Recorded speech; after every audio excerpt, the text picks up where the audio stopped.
Hi everybody, this is Miss Lisa from the Harney County Library, and I can't come to your classrooms right now, so I thought I'd make you a video of some of the new books we have at the library. So I'm going to give you, you know how this works, I'm going to give you just enough to make you want to come and check out the book. But if you can't come and check out the book and you want to get it, Miss Pfeiffer can help you order it, and I'll bring it up there, or someone else will bring it up there. Anyway, so I spent most of my summer reading OBOV books, of course. These three are the three that I read this summer. A Boy Called Bat, Bob, and Unusual Chickens for Exceptional Poultry Farmers. And I'm going to tell you why I love these. So A Boy Called Bat is about a young man who is trying to be a mom to a baby skunk. So first off, I love skunks. I know, nobody knew that. I love the way they smell. I love that they're so much like cats. In fact, I opened my front door one time and there was a skunk eating cat food on the porch. I closed it because I was worried that, you know, he might spray me, but he didn't. But anyway, so yeah, back to this book, A Boy Called Bat. Bat has autism, but you wouldn't know when you're reading the book. It doesn't say that he has it, but you can tell by some of his mannerisms and the way he does things that he's a little bit autistic, and it's hilarious. So I highly recommend it. You can get it here at the library. And then there's Bob, and this book is very hard to review because there's so many fantastic spoilers in it that if I tell you too much, I'll give it away. So I'm just going to read the back a little bit for you. Livy and her family are going to visit their grandmother, but Livy feels like she's forgetting something really important about her grandma's house. It turns out she's right. Bob is a short, greenish creature dressed in a chicken suit. He didn't forget Livy or her promise. He's been waiting for 5 years for her to come back, hiding in the closet like she told him to. He can't remember who or what he is or where he came from, or even if he has a family. But 5 years ago, Livy promised that she would come back and help him find his way back home. Now it's time to keep her promise. Clue by clue, Livy and Bob will unravel the mystery of where Bob comes from and discover the kind of magic that lasts forever. Anyway, this book is hilarious. Bob is very cute. He is a little green creature in a chicken suit. I just want to show you this picture of him in his chicken suit. Anyway, check out Bob. It's fantastic. Okay, so our next one is Unusual Chickens for Exceptional Poultry Farmers. This is also an OBOV book. Let me read the cover. When 12-year-old Sophie Brown moves from Los Angeles to a farm inherited from her great uncle, she discovers a cranky chicken and can move objects with the power of her little chicken brain. Jam jars, the latch on her hen house, and the entire hen house if she wants to.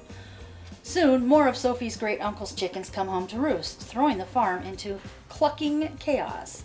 But when a respected local farmer tries to steal her unusual chickens, Sophie must find a way to keep them all and their superpowers safe.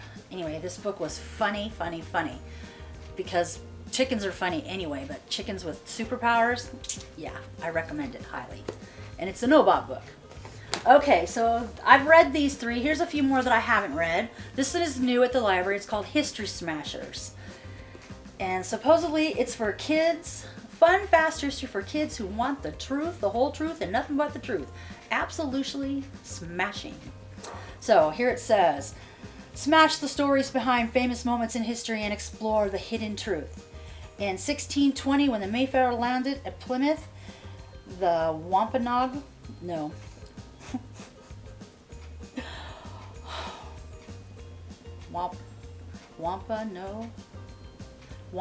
is how you pronounce it. The Wampanoag Indians. That was hard. I actually had to go on to dictionary.com to find out how to pronounce it, and I still blew it. Wampanoag Indians welcomed the pilgrims with corn, right? Wrong. The Wampanoag people weren't even there when the Mayflower arrived. The truth is, the pilgrims found and stole the corn that the Wampanoag people had stored. And the meal we call the first Thanksgiving, it wasn't exactly a turkey and pumpkin pie situation, more like a venison and eel, no joke, eel dinner.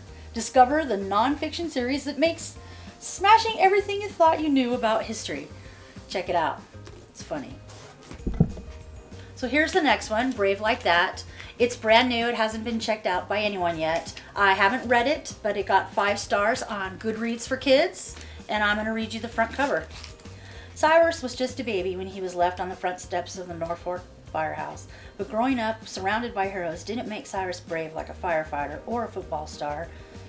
Instead, he was skittish and scared as the stray dog that parked its head on Cyrus's shoulder and earned the perfect name, Parker. Cyrus's dad's strict no pet rules means Parker can't stay. With football tryouts around the corner, the dog would only be a distraction, but a distraction is exactly what Cyrus wants. Cyrus feels as out of place as the stray dog who captured his heart, but if fitting in means pretending to be someone he's not, maybe this is the year Cyrus can decide to just be his own kind of normal. Anyway, this is a stick up for yourself book. It's a dog book. Got good reviews. Try it. Okay, and our last one is 96 Miles. And I haven't read this one either, but it has good reviews. And one of the other librarians, Beryl, read it, and she wrote us a review. So here's 96 Miles. Okay, so your dad is going on a work trip and he'll be gone for a few days, but you're ready to spend some time playing Xbox with your little brother and hanging out at the neighbor's house until he gets back. Suddenly, no power. There's a blackout throughout your town, throughout your country, potentially the whole United States. Your dad has planned for this kind of thing, and there's a massive tank of water stored and a wide range of food, enough supplies for 6 months. You're stressed, but having those supplies is very reassuring. You can hide out until your dad gets back, but then you wake up with a gun in your head. This man is stealing your water tank and stealing all your food and leaves you and your brother to fend for yourselves. You have to get all the way to your dad's friend's ranch. The problem is, it's 96 miles away and you don't have a car. You barely have a couple canteens of water. What do you do? Beryl really liked this book. I'm going to read you the first page because it's hilarious.